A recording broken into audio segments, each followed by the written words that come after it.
আলহামদুলিল্লাহ, সমস্ত প্রশংসা আল্লাহ তাআলার, যিনি প্রজ্ঞাময়, সকল বিষয়ে ওয়াকিবহাল, মহাজ্ঞানী, সর্বশক্তিমান। তিনি দিনকে রাত দ্বারা আচ্ছাদিত করেন, তারা একে অন্যকে দ্রুতগতিতে অনুসরণ করে।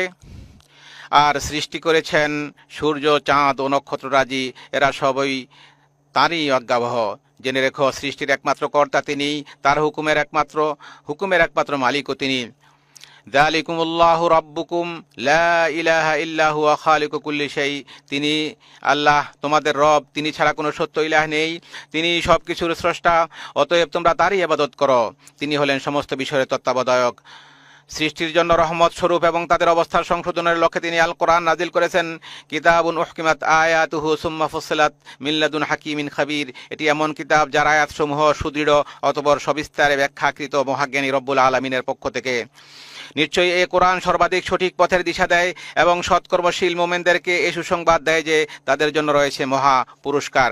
আমি সাক্ষ্য দিচ্ছি যে আল্লাহ তাআলা ছাড়া কোনো সত্য ইলাহ নেই, তিনি ব্যতীত সত্যিকার অর্থে কারো ইবাদত করা যায় না। আমি আরও সাক্ষ্য দিচ্ছি যে মুহাম্মদ সাল্লাল্লাহু আলাইহি ওয়াসাল্লাম আল্লাহর বান্দা ও রাসূল। মানুষের প্রতি আল্লাহর অনুগ্রহ সমূহের মধ্যে অন্যতম হলো তিনি তাদের কাছে মুহাম্মদ সাল্লাল্লাহু আলাইহি ওয়াসাল্লামকে প্রেরণ করেছেন মানব জাতিকে কল্যাণের পথে, এবং যার মাধ্যমে তাদের প্রতি আল্লাহর রহমত নাজিল হবে সে বিষয়ের প্রতি আহ্বান করার জন্য। আল্লাহ তাআলা বলেন, ওয়া রাহমাতি ওয়াসিআত কুল্লা শাই। আমার দয়া অনুগ্রহ প্রতিটি বস্তুকেই পরিব্যাপ্ত করে রয়েছে। সুতরাং যারা তাকওয়া অবলম্বন করে, যাকাত দেয় ও আমার আয়াতসমূহের প্রতি ঈমান আনে, তাদের জন্য অচিরেই আমি আমার এই অনুগ্রহ অবধারিত করব। যারা অনুসরণ করে রাসূলের, যিনি উম্মি নবী, যার উল্লেখ তারা তাদের কাছে তাওরাত ও ইনজিলে লিপিবদ্ধ পায়, যিনি তাদেরকে সৎ কাজের আদেশ দেন, অসৎ কাজ থেকে নিষেধ করেন, তাদের জন্য পবিত্র বস্তু হালাল করেন এবং অপবিত্র বস্তু হারাম করেন, আর তাদেরকে তাদের গুরুভাব ও শৃঙ্খল হতে মুক্ত করেন যা তাদের উপর ছিল। কাজেই যারা তাঁর প্রতি ঈমান আনে, তাঁকে সম্মান করে, তাঁকে সাহায্য করে এবং যে নূর তার কাছে নাজিল হয়েছে সেটার অনুসরণ করে, তারাই সফল কাম। বলুন হে মানুষ, নিশ্চয়ই আমি তোমাদের সবার প্রতি প্রেরিত আল্লাহ রাসূল, যিনি আসমান সমূহ ও জমিনের সার্বভৌমত্বের অধিকারী। তিনি ছাড়া কোনো সত্য ইলাহ নেই, তিনি জীবিত করেন ও মৃত্যু দান করেন। কাজেই তোমরা ঈমান আনো আল্লাহর প্রতি ও তার রাসূল উম্মি নবীর প্রতি, যিনি আল্লাহ ও তার বাণীসমূহে ঈমান রাখেন, আর তোমরা তার অনুসরণ করো যাতে তোমরা হিদায়াত প্রাপ্ত হও। আল্লাহ আযজা ওয়া জাল্লা তাঁর উপর, তাঁর পরিবার পরিজন, সাহাবায়ে কেরাম ও তাঁর অনুসারীদের উপর সালাত ও সালাম নাজিল করুন। আম্মা বাদ, ইয়া আইয়ুহান নাস ইত্তাকু রাব্বাকুম। হে মানুষ, তোমরা তোমাদের রবের তাকওয়া অবলম্বন করো এবং ভয় করো সেই দিনকে যখন কোনো পিতা তার সন্তানের পক্ষ থেকে কিছু আদায় করবে না, অনুরূপ কোনো সন্তান সেও তার পিতার পক্ষ থেকে আদায়কারী হবে না। নিশ্চয়ই আল্লাহর প্রতিশ্রুতি সত্য। কাজেই দুনিয়ার জীবন যেন তোমাদেরকে কিছুতেই প্রতারিত না করে এবং মহাপ্রবঞ্চক শয়তান যেন তোমাদেরকে কিছুতেই আল্লাহ সম্পর্কে প্রবঞ্চিত না করে। কারণ যে ব্যক্তি তাকওয়ার অধিকারী হয় সে দুনিয়া ও আখিরাতের উত্তম পরিণাম এবং নিশ্চিত বিজয় লাভ করে। আল্লাহ সুবহানাহু ওয়া তাআলা বলেন, আর যারা তাকওয়া অবলম্বন করেছে আল্লাহ তাদেরকে উদ্ধার করবেন তাদের সাফল্য সহ, তাদেরকে অমঙ্গল স্পর্শ করবে না এবং তারা চিন্তিত হবে না। আল্লাহ বলেন, ওয়া মাইয়াত্তাকিল্লাহা ইয়াজআল লাহু মাখরাজা। আর যে কেউ আল্লাহর তাকওয়া অবলম্বন করে, আল্লাহ তার জন্য উত্তরণের পথ বের করে দেন এবং তিনি তাকে তার ধারণাতীত উৎস হতে রিজিক দান করেন। আর যে ব্যক্তি আল্লাহর উপর তাওয়াক্কুল করে তার জন্য আল্লাহই যথেষ্ট। ওয়া মাইয়াত্তাকিল্লাহা ইয়াজআল লাহু মিন আমরিহি ইউসরা। আর যে আল্লাহকে ভয় করে, আল্লাহ তার জন্য তার কাজকে সহজ করে দেন। আর যে আল্লাহকে ভয় করে তিনি তার পাপসমূহ মোচন করবেন এবং তাকে দেবেন মহাপুরস্কার। আল্লাহ ভীতির অপরিহার্য বিষয়গুলোর মধ্যে রয়েছে বান্দা একমাত্র আল্লাহর ইবাদত করবে, অন্য কারো ইবাদত করবে না। আল্লাহ তাআলা বলেছেন, ইনিল হুকমু ইল্লা লিল্লাহ। বিধান দেওয়ার অধিকার শুধু আল্লাহ তাআলারই। তিনি নির্দেশ দিয়েছেন, তিনি নির্দেশ দিয়েছেন, শুধু তাকে ছাড়া অন্য কারো ইবাদত করা যাবে না। এটাই শাশ্বত দিন, কিন্তু অধিকাংশ মানুষ তা জানে না। ইয়া আইয়ুহান নাসু উবুদু রাব্বাকুমুল্লাযী খালাকাকুম ইলা আখিরিল আয়া, হে মানুষ, তোমরা তোমাদের সেই রবের ইবাদত করো যিনি তোমাদেরকে এবং তোমাদের পূর্ববর্তীদেরকে সৃষ্টি করেছেন, যাতে তোমরা তাকওয়ার অধিকারী হতে পারো। আর এটাই হলো তাওহীদের সাক্ষ্য, লা ইলাহা ইল্লাল্লাহ, তথা আল্লাহ ছাড়া প্রকৃত কোনো ইলাহ নেই, এই কথার মর্মার্থ, যা দিন ইসলামের নিদর্শন ও সাফল্যের চাবিকাঠি। আল্লাহ তাআলা বলেন, ওয়া ইলাহুকুম ইলাহুন ওয়াহিদ লা ইলাহা ইল্লা হুয়ার রহমানুর রহিম, আর তোমাদের ইলাহ এক আল্লাহ, তিনি ছাড়া অন্য কোনো সত্য ইলাহ নেই। ওয়াল্লাযী ইউসাউবিরুকুম ফিল আরহামি কাইফা ইয়াশা, তিনি মাতৃগর্ভে যেভাবে ইচ্ছা তোমাদের আকৃতি গঠন করেছেন, তিনি ছাড়া অন্য কোনো সত্য ইলাহ নেই। তাওহীদের সাক্ষ্যের সাথে রিসালাতের সাক্ষ্য অন্তর্ভুক্ত হয়, কারণ মুহাম্মদ সাল্লাল্লাহু আলাইহি ওয়াসাল্লাম নিশ্চিতভাবেই আল্লাহ রাসূল। আল্লাহ তাআলা বলেছেন, মা কানা মুহাম্মাদুন আবা আহাদিম মির রিজালিকুম ওয়ালাকির রাসূলুল্লাহি ওয়া খাতামান নাবিয়্যিন, মুহাম্মদ তোমাদের মধ্যে কোনো পুরুষের পিতা নন, বরং তিনি আল্লাহর রাসূল এবং শেষ নবী। আল্লাহ সবকিছু সম্পর্কে জানেন। আর এ দুটো শাহাদাত বা সাক্ষ্য ইসলামের রুকনসমূহের মধ্যে সর্বপ্রথম রুকন বা স্তম্ভ। ইসলামের রুকনসমূহের মধ্যে আরও রয়েছে 5 ওয়াক্ত সালাত কায়েম করা, যেমন আল্লাহ তাআলা বলেছেন, ওয়াকিমিস সালাহ ইন্নাস সালাতা তানহা আনিল ফাহশাই ওয়াল মুনকার, এবং সালাত কায়েম করুন, নিশ্চয়ই সালাত বিরত রাখে অশ্লীল ও মন্দ কাজ থেকে, আর আল্লাহর স্মরণই সর্বশ্রেষ্ঠ। তোমরা যা করো আল্লাহ তা জানেন। ইসলামের আরেকটি রকম হলো যাকাত আদায় করা, যেমনটি আল্লাহ বলেছেন, খুয মিন আমওয়ালিহিম সাদাকাহ, আপনি তাদের সম্পদ থেকে সাদাকা গ্রহণ করুন, এর দ্বারা আপনি তাদেরকে পবিত্র ও পরিশুদ্ধিত করবেন এবং তাদের জন্য দোয়া করুন। আল্লাহ তাআলা রমাদানের রোজাকে ফরজ করেছেন, এটি ইসলামের একটি রকম। আল্লাহ তাআলা বলেছেন, শাহরু রমাদান আল্লাযী উনজিলা ফীহিল কুরআন হুদাল লিন্নাস, রমাদানই হলো সেই মাস যাতে কোরআন নাজিল করা হয়েছে, যা মানুষের জন্য হেদায়েত এবং সুপথের উজ্জ্বল নিদর্শন এবং হক ও বাতিলের মধ্যে পার্থক্য নির্ণয়কারী।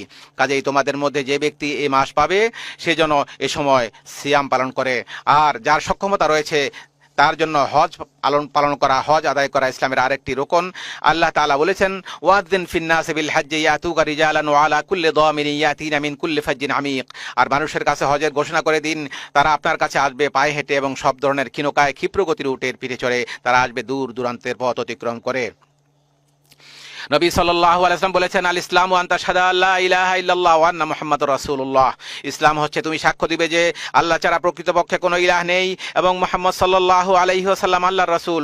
তুমি সালাত কায়েম করবে, যাকাত দিবে, যাকাত আদায় করবে, রমাদানের সওম পালন করবে এবং পথ অতিক্রম করার সামর্থ্য থাকলে বাইতুল্লাহর হজ করবে। আর ঈমান এই যে তুমি আল্লাহ, তার ফেরেশতাকুল, তার কিতাবসমূহ, তার প্রেরিত নবীগণ এবং শেষ দিনের উপর ঈমান আনবে এবং তাকদীর ও এর ভালো মন্দের প্রতি ঈমান রাখবে।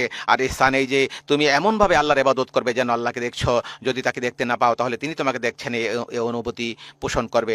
হে মোমেনগণ, এ হলো আল্লাহর দ্বীন ও শরিয়া, যা তিনি সৃষ্টিকুলের জন্য নির্বাচন করেছেন, যার মাধ্যমে তিনি তাদেরকে রহমতের চাদরে ঢেকে দিয়েছেন। ফলে এটি তাদের জন্য নানাবিধ কল্যাণ, উপকার ও শান্তি নিয়ে এসেছে এবং বিভিন্ন অকল্যাণ ও অনিষ্টকর বিষয় দূর করেছে। আরাফা দিবসে এই জন্যই রাসূল সাল্লাল্লাহু আলাইহি ওয়াসাল্লামের উপর আল্লাহর এই বাণী নাজিল হয়েছে, আল ইয়াউমা আকমালতু লাকুম দীনাকুম ওয়া আতমামতু আলাইকুম নি'মাতি ওয়া রাদিতু লাকুমুল ইসলাম দীনা, আর আমি আজকে তোমাদের জন্য তোমাদের দিনকে পরিপূর্ণ করে দিলাম, তোমাদের উপর আমার নেয়ামত সম্পাদন করলাম এবং ধর্ম হিসাবে তোমার জন্য ইসলামকেই মনোনীত করলাম। আর নবী সাল্লাল্লাহু আলাইহি ওয়াসাল্লাম সম্পর্কে আল্লাহ বলেন, ওমা আরসালনাকা ইল্লা রাহমাতাল লিল আলামিন, আমি আপনাকে জগৎসমূহের জন্য রহমত স্বরূপ প্রেরণ করেছি। এই পরিষ্কার অবস্থান থেকে বরকতময় ইসলামী শরিয়া কল্যাণ অর্জন ও তা বৃদ্ধি করা এবং অকল্যাণ দূরীকরণ ও তারাশ করার বিষয়টি নিয়ে এসেছে। পাশাপাশি এই সিদ্ধান্ত দিয়েছে যে অকল্যাণ প্রতিহত করা কল্যাণ নিয়ে আসার চাইতেও অগ্রগামী। একইভাবে ছোট কল্যাণ ছেড়ে দিয়ে হলেও বড় কল্যাণ অর্জন করা এবং বড় ক্ষতি রোধ করার নিমিত্তে ছোট ক্ষতি মেনে নেয়ার মূলনীতি নিয়ে এসেছে ইসলাম। একসাথে একাধিক বিষয়ের সম্মুখীন হলে সবচাইতে বড় কল্যাণ এবং সবচেয়ে ছোট ক্ষতিটি গ্রহণ করার নির্দেশ দিয়েছে ইসলাম।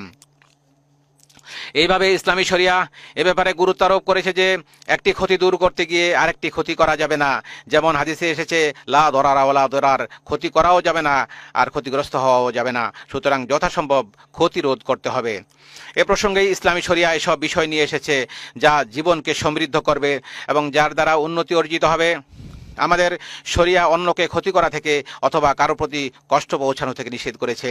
পাশাপাশি আদেশ দিয়েছে ন্যায় নীতি, উত্তম চরিত্র, পিতামাতার প্রতি সদাচরণ, আত্মীয়তার সম্পর্ক রক্ষা করা, সত্য কথা বলা, অধিকার সংরক্ষণের সাথে সাথে হকদারের নিকট আমানত পৌঁছে দেওয়া, আমানত আদায় করা, চুক্তি ও প্রতিশ্রুতি রক্ষা করা এবং শাসকের কথা শোনা ও তাদের আনুগত্য করা ইত্যাদি বিষয়ের, যেমনটি আল্লাহ তাআলা বলেছেন, ইন্নাল্লাহা ইয়ামুরু বিল আদলি ওয়াল ইহসান ওয়া ইতাই যিল কুরবা ওয়া ইয়ানহা আনিল ফাহশাই ওয়াল মুনকার। নিশ্চয়ই আল্লাহ ন্যায় নীতি বজায় রাখা, সদাচরণ করা ও নিকটাত্মীয়দের দান করার আদেশ দিয়েছেন এবং অশ্লীলতা, অন্যায় কাজ ও অবাধ্যতা থেকে নিষেধ করেছেন। তিনি তোমাদেরকে উপদেশ দেন যাতে তোমরা উপদেশ গ্রহণ করতে পারো। আল্লাহ তোমাদেরকে আদেশ করেছেন অধিকারের নিকট আমানত পৌঁছে দিতে, আর যখন তোমরা মানুষের মাঝে বিচার করবে তখন ন্যায় ইনসাফের সাথে বিচার করবে। আল্লাহ তোমাদেরকে কত চমৎকার উপদেশ দেন। নিশ্চয়ই আল্লাহ সর্বশ্রোতা ও সর্বদ্রষ্টা। হে ঈমানদারগণ, তোমরা আল্লাহ তার রাসূল এবং তোমাদের দায়িত্বশীলদের অনুসরণ করো। অতঃপর যদি তোমরা কোনো বিষয়ে বিবাদে লিপ্ত হয়ে পড়ো, সেক্ষেত্রে আল্লাহ ও পরকালে বিশ্বাসী হয়ে থাকলে বিষয়টি আল্লাহ এবং রাসূলের উপর ন্যস্ত করো। এটি কল্যাণকর ও পরিণামের দিক থেকে উত্তম। তোমরা যখন কোনো বিষয়ে ঝগড়া বিবাদে লিপ্ত হবে, সেগুলো তোমরা আল্লাহ এবং রাসূলের প্রতি সফর্দ করো যদি তোমরা মুমিন হয়ে থাকো, আর এটাই তোমাদের জন্য সবচেয়ে কল্যাণকর। মহাপ্রজ্ঞাবান বিধানদাতা আল্লাহ রাব্বুল আলামিন 5টি মৌলিক বিষয় সংরক্ষণের প্রয়োজনীয়তার ব্যাপারে গুরুত্ব আরোপ করেছেন। এক্ষেত্রে আলাদা গুরুত্ব দেওয়ার ব্যাপারে সকল শরীয়ত এবং সকলেই একমত। এই 5টি বিষয় হলো দ্বীন বা ধর্ম, জীবন, বিবেক, বুদ্ধি, সম্পদ ও সম্মানের অধিকার সংরক্ষণ করা। বরং ইসলামী শরিয়া এই বিষয়ে বাড়াবাড়ি করাকে শাস্তিযোগ্য অপরাধ হিসাবে বিবেচনা করেছে, আর এজন্যই এই বিষয়গুলোর উপর যত্নবান হওয়াকে জান্নাতে প্রবেশ ও দয়াময় আল্লাহ সুবহানাহু ওয়া তাআলার সন্তুষ্টি অর্জনের কারণসমূহের মাঝে বিশেষভাবে গণ্য করা হয় এবং সুখ, শান্তি, উন্নতি ও দুনিয়াতে সভ্যতার উপকরণ হিসাবে বিবেচিত হয়। এটি অনুপস্থিত থাকলে জীবন বিঘ্নিত হয় এবং এতে ত্রুটি করলে তা আখিরাতের শাস্তির কারণ হবে। আর এই কারণে বিদায় হজে রাসূল সাল্লাল্লাহু আলাইহি ওয়াসাল্লাম বলেছেন, ইন্না দিমাআকুম ওয়া আমওয়ালাকুম ওয়া আরাদাকুম আলাইকুম হারাম। তোমাদের রক্ত, তোমাদের সম্পদ, তোমাদের ইজ্জত, সম্মান তেমনি সম্মানিত, যেমন সম্মানিত তোমাদের এই দিনটি, তোমাদের এই শহরটি এবং তোমাদের এই মাসটি, যেমন সম্মানিত তোমাদের এই দিনটি, তোমাদের এই শহরে এবং তোমাদের এই মাসে।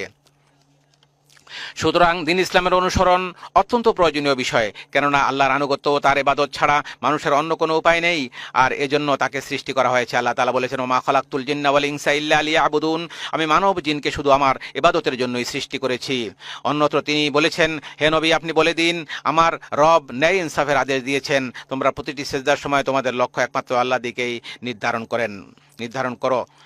আল্লাহ রাব্বুল আলামিন অন্যত্র বলেছেন, ওয়ালাকাদ বাআসনা ফি কুল্লি উম্মাতির রাসূলা আন ইবুদুল্লাহ ওয়া ইজতানিবুত তাগুত, আমি প্রতিটি জনপদেই একজন করে রাসূল প্রেরণ করেছি, এই মর্মে যে তোমরা আল্লাহর ইবাদত করো এবং তাগুতকে পরিহার করো। অতঃপর তাদের কাউকে আল্লাহ হেদায়েত দিয়েছেন আর কারো উপর গোমরাহি অবধারিত হয়েছে। আল্লাহ তাআলা মানুষের প্রাণ রক্ষা করাকে অপরিহার্য করেছেন এবং রক্তপাতের বিষয়ে সীমা লঙ্ঘনকে নিষিদ্ধ করে বলেছেন, ওয়ালা তাকতুলুন নাফসাল্লাতী হারামাল্লাহু ইল্লা বিল হক, তোমরা অন্যায়ভাবে কাউকে হত্যা করো না। অন্যত্র তিনি বলেছেন, তোমরা নিজেদেরকে হত্যা করো না, নিশ্চয়ই আল্লাহ তোমাদের প্রতি অত্যন্ত দয়ালু। আল্লাহ রাব্বুল আলামিন মানুষের জীবনকে সংরক্ষণের নির্দেশ দিয়েছেন। আল্লাহ সুবহানাহু ওয়া তাআলা একইভাবে সম্পদ সংরক্ষণের প্রয়োজনীয়তার ক্ষেত্রে তার কোরআনে বর্ণনা করেছে। আল্লাহ তাআলা তার কোরআনে বলেছেন, হে ঈমানদারগণ, তোমরা একে অপরের সম্পদ গ্রাস করো না, তবে পারস্পরিক সম্মতিতে যে ব্যবসা করা হয় তা বৈধ। বুদ্ধি বিবেকের সংরক্ষণের প্রয়োজনীয়তা সম্পর্কে আল্লাহ সুবহানাহু ওয়া তাআলা বলেন, ইয়া আইয়ুহাল্লাযীনা আমানু ইন্নামাল খামরু ওয়াল মাইসিরু ওয়াল আনসাবু ওয়াল আজলামু রিজসুম মিন আমালিশ শাইতান ফাজতানিবুহু লাআল্লাকুম তুফলিহুন। হে ঈমানদারগণ, মদ, জুয়া, মূর্তি ও ভাগ্য গণনার তীর এসব কিছুই শয়তানের নাপাক কাজ, সুতরাং তোমরা তা থেকে দূরে থাকো যাতে সফল কাম হতে পারো। শয়তান মাদকের দ্বারা তোমাদের মধ্যে শত্রুতা ও বিদ্বেষ সৃষ্টি করতে চায় এবং তোমাদেরকে আল্লাহর স্মরণ ও সালাত থেকে বাধা দিতে চায়। কাজেই তোমরা এর থেকে কি নিবৃত হবে না? কিতাবুল্লাহ ও সুন্নতে মানুষের সম্মানে আঘাত করার বিষয়ে নিষেধ করা হয়েছে, কারো সম্মানে আঘাত করা যাবে না। আল্লাহ তাআলা বলেন, ওয়াল্লাযীনা ইউযুনাল মুমিনিনা ওয়াল মুমিনাতি ইলা আখিরিল আয়াহ, আর যারা কোনো অপরাধ ছাড়া মুমিন নরনারীদেরকে কষ্ট দেয় তারা অপবাদ ও স্পষ্ট পাপ বহন করলো। আল্লাহ সুবহানাহু ওয়া তাআলা আরো বলেন, নিশ্চয় যারা সতীসাথী সরল মনা মুমিন নারীদেরকে অপবাদ দেয় তারা দুনিয়া ও আখিরাতে অভিশপ্ত, আর তাদের জন্য রয়েছে মহাশাস্তি। আল্লাহ সুবহানাহু ওয়া তাআলা আরো বলেন, হে ঈমানদারগণ, তোমাদের কোনো সম্প্রদায় যেন অন্য সম্প্রদায়কে উপহাস না করে, হতে পারে তারা তাদের চাইতে উত্তম। একইভাবে তোমাদের কোনো নারী যেন অন্য নারীকে উপহাস না করে, হতে পারে তারা তাদের চাইতে উত্তম। তোমরা একে অপরকে নিন্দা করো না এবং তোমরা কাউকে মন্দ উপাধি দিও না। ইমানের পর মন্দ নাম ব্যবহার করা কতই না খারাপ, আর যারা তওবা করেনি তারা জালেম। হে মোমেনগণ, তোমরা অনেক পরিমাণ মন্দ ধারণা থেকে বেঁচে থাকো। কতক ধারণা তো অপরাধ। তোমরা গোপন বিষয় অনুসন্ধান করো না এবং অপরের গীবত করো না, অপরের দোষ বর্ণনা করো না। তোমাদের কেউ কি তার মৃত ভাইয়ের গোশত খেতে পছন্দ করবে? বরং তোমরা তা পছন্দ করবে না, অপছন্দ করবে। আল্লাহকে ভয় করো, নিশ্চয়ই তিনি তওবা গ্রহণকারী। উপর উল্লেখিত 5টি মৌলিক বিষয়ের পরিপূরক আরেকটি বিষয় হলো কর্ম সম্পাদনের বিভিন্ন মাধ্যম ও উপায়ের ভিত্তিতে শরীয়তের মূল উদ্দেশ্যগত বিধান জারি হওয়া। আদিষ্ট বিষয়াবলী সম্পাদনের জন্য যে মাধ্যম গ্রহণ করা অত্যাবশ্যক হয়ে পড়ে, সে মাধ্যম গ্রহণ করাও শরীয় আদেশের অন্তর্ভুক্ত হিসাবে গণ্য হবে। অনুরূপভাবে যে মাধ্যম বা উপায় গ্রহণ না করলে আবশ্যকীয় কাজ তথা ওয়াজিব সমূহ সম্পাদন করা যায় না, সেই মাধ্যম গ্রহণ করাও শরীয়ত মতে ওয়াজিব হয়ে পড়ে। কাজেই কোনো কাজ সম্পাদনের ক্ষেত্রে যে সকল মাধ্যম বা উপায় অবলম্বন না করলে শরীরী উদ্দেশ্য তথা জরুরি স্বার্থ অর্জিত হয় না, সে সকল মাধ্যম বা উপায় অবলম্বন করাও একই হুকুমের অন্তর্ভুক্ত। আর এজন্যই একজন মুমিনের উচিত উল্লেখিত 5টি অত্যাবশ্যকীয় বিষয়ের হেফাজত করা। এর মাধ্যমে তার চারিত্রিক বিশুদ্ধতা ও জীবনের স্থিতি রক্ষিত হবে। সাধারণ মানুষ এর মাধ্যমে তাদের দিন ও দুনিয়াবী স্বার্থ হাসিল করতে সক্ষম হবে। আর এ লক্ষ্যেই আল্লাহ সন্তুষ্টি ও পরকালীন নেকি অর্জনের জন্য মানুষের একে অপরকে সহযোগিতা করা কর্তব্য।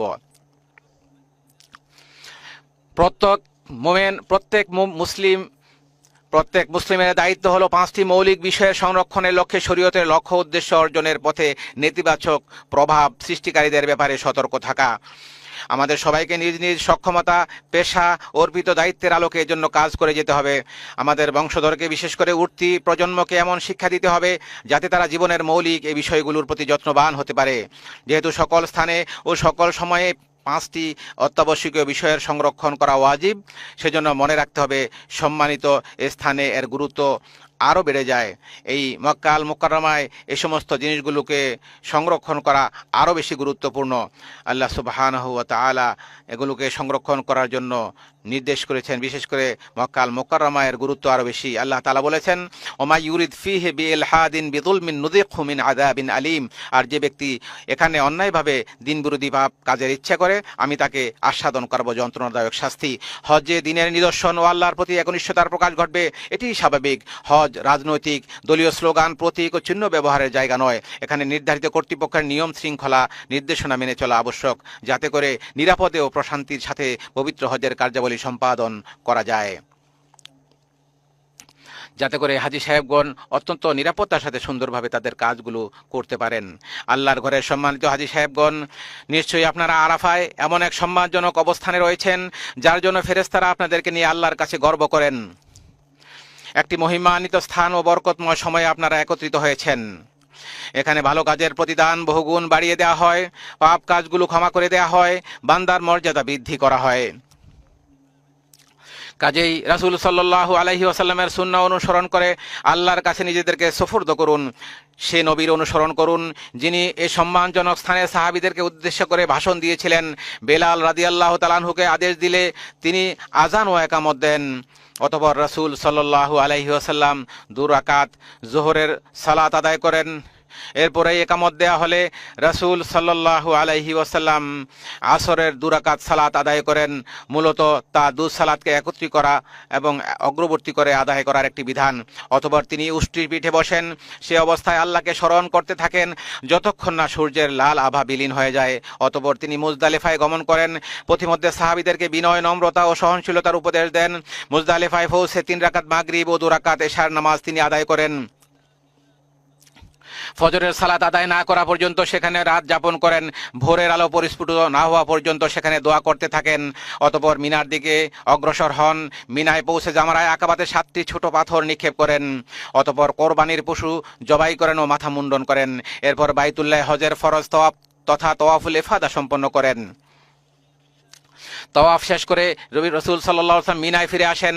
তাশরিকের দিনগুলোতে সেখানে অধিক পরিমাণে তাকবীর, তাহলিল ও তাহমিদের মাধ্যমে আল্লাহর জিকির করার মধ্য দিয়ে অবস্থান করেন।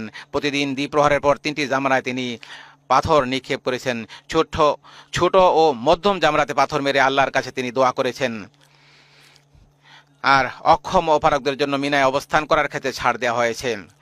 রসুলের সুন্নাহ হলো 13তম দিবস পর্যন্ত মিনায় অবস্থান করা, এটি উত্তম, যদিও 12তম দিবসে মিনা ত্যাগের অনুমতি রয়েছে, তবে 13তম দিন পর্যন্ত থাকা সুন্নাহ। হজের যাবতীয় কার্যাবলী সমাপ্ত হওয়ার পর মদিনায় ফিরে যাওয়ার মনস্থ করলে রাসূল সাল্লাল্লাহু আলাইহি ওয়াসাল্লাম পবিত্র কাবা করে বিদায়ী তওয়াফ সম্পন্ন করেন। আল্লাহর ঘরের মেহমান সম্মানিত হাজী সাহেবগণ, রাসূল সাল্লাল্লাহু আলাইহি ওয়াসাল্লাম সিয়াম পালন না করেই আরাফাতের ময়দানে অবস্থান করেছেন, যাতে আল্লাহকে বেশি বেশি করে স্মরণ করার ক্ষেত্রে তা সহায়ক হয়।